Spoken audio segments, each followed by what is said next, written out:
The secret to building an audience on YouTube is buckets. Let me explain. Let's say you find a YouTuber, let's call him Thomas Stank. Thomas Stank uploads all of his favorite videos around chess, surfing, and most importantly, playing the banjo. And you have a choice to sub to that channel or to, let's say, Thomas Frank's channel, where he does productivity content, study tips, and self-development content. You're most likely choosing Thomas Frank's channel over the other one. But what does Thomas Frank do that Thomas Stank fails to do? Someone subscribing is a huge part of the audience building on YouTube. And having a defined niche is one of the things that most beginner YouTubers or beginner content creators get wrong. So in this video, we'll cover how Thomas Frank uses his defined niche and video buckets to grow his audience on YouTube and how you can do the same. First of all, just let me explain what a niche is and what video buckets within that niche even means. In his book, The YouTube Formula, Derral explains a niche or video buckets using the following. Buckets are an associated grouping for related videos, keywords, behaviors, and audience characteristics.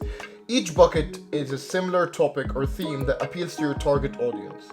Consider bucket the equivalent of category. So your niche is the main topic of your channel, and the buckets are like the categories within that niche that you are able to discuss. But rather than just me throwing jargon at you guys, I think it's just easier if we dive into Thomas Frank to see how he executes this strategy perfectly on his YouTube channel. Thomas Frank is a productivity YouTuber with 2.3 million subscribers. And if you think he only does productivity content because that's his only interest, you'd be wrong.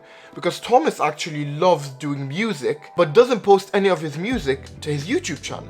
He has a separate YouTube channel where he does that. And it's because he knows the benefits of having a channel revolving around one niche with video buckets. So how does he do it? So looking at his channel, his niche is productivity, but that doesn't limit him to just making morning routine videos, while he did make a few of those.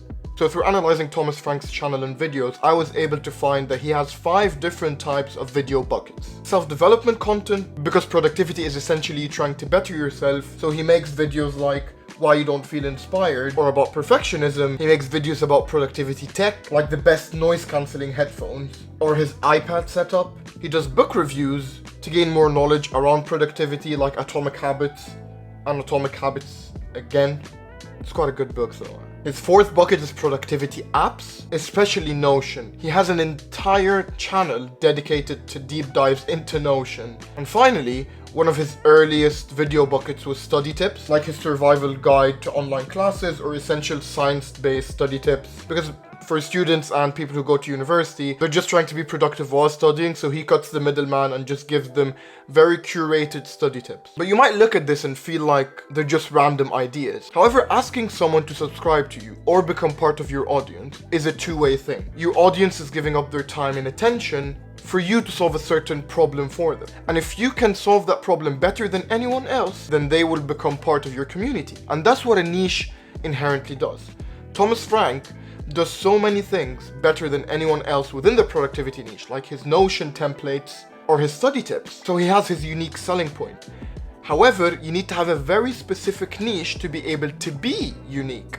But with Thomas Stank, as an example in the beginning, surfing, chess, the banjo, they don't relate to a certain audience. So within that two-way relationship, the audience is always thinking, I'm not really getting anything out of Thomas Stank's channel. And once you have a niche, you also need video buckets. And this is where you go from a beginner level YouTuber to an intermediate or like even expert level YouTuber. While most people just do the same ideas over and over again, great YouTubers like Thomas Frank know that it's not enough to have a niche. No matter how much people love a certain topic, they will get bored after your 5th morning routine video. Because there's a point at which someone is always going to get bored out of the content.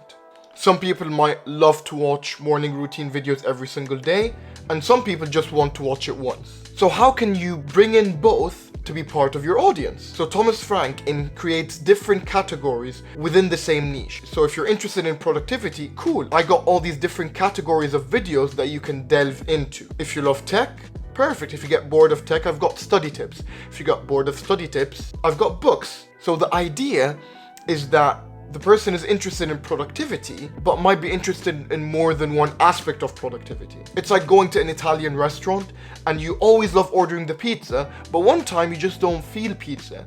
If the restaurant also has pasta, you'll visit that restaurant again. But if the restaurant only has pizza, you'd probably try a different restaurant. Also, if you ever get bored of pizza, I'm seriously questioning your life decisions. So making your channel menu specific to a certain niche but have variety within that niche makes sure that your audience knows what value proposition you're offering, but also knows they can get different types of that value proposition from you.